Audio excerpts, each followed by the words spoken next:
কেনে তহঁতৰ আসামত গৰীব মানুহখিনি আঁচনি ঠিকে পাইছে নহয়? কিয় নাপাব? আঁচনি কিয় নাপাব? এতিয়া আমাৰ মুখ্যমন্ত্ৰী মামা হিমন্ত বিশ্ব শৰ্মা, তাতে আৰু তই মোক মাতছ, মই কিয় নাহি?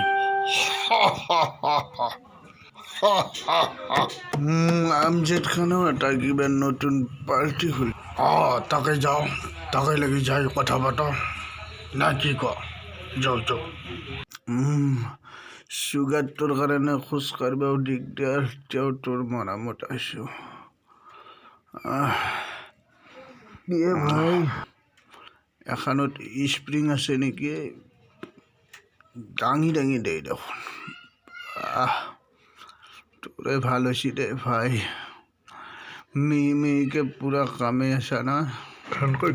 তোৰ এইটো প্ৰগ্ৰেমত কিমান দুখীয়া মানুহ ধনী হৈ গ'ল।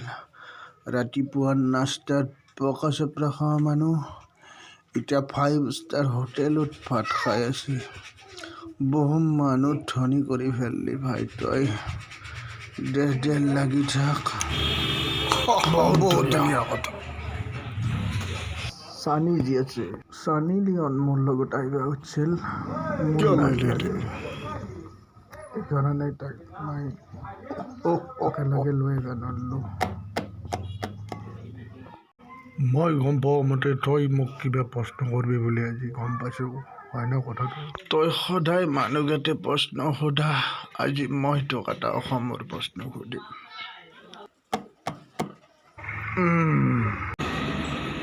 দে সোধ। বৰ্তমান অসমত কংগ্ৰেছ ধ্বংস হোৱাৰ কাৰণ কি?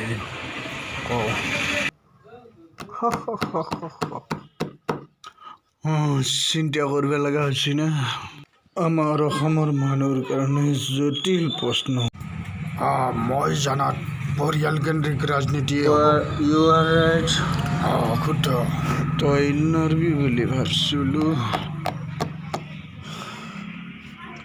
এতিয়া মোৰ চিন্তা নাই, মোৰ নাতিয়া চিনেমা বনাব পৰা হৈছে।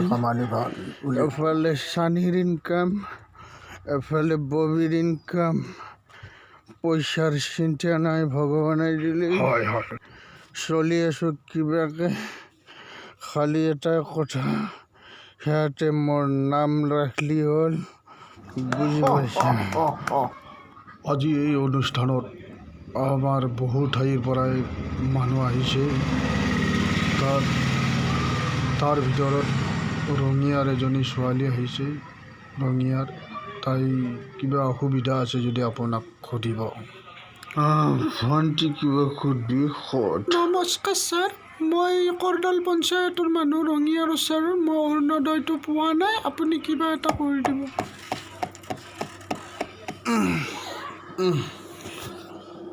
এই এটা পিছলি ফেলে পঢ়িম নেকি? নপৰা চিন্তা মায়া এইবাৰ নতুনকৈ কাগজ ল'লে তোক মই অৰুণোদয় কৰি দি আছোঁ, তই চিন্তা নকৰিবি। দে তন্ধাও থাক। ভাই তোক এতিয়া আমি বিদায় দিব লাগিব। আজি আমাৰ অনুষ্ঠান ইমানতে অন্ত পৰিল।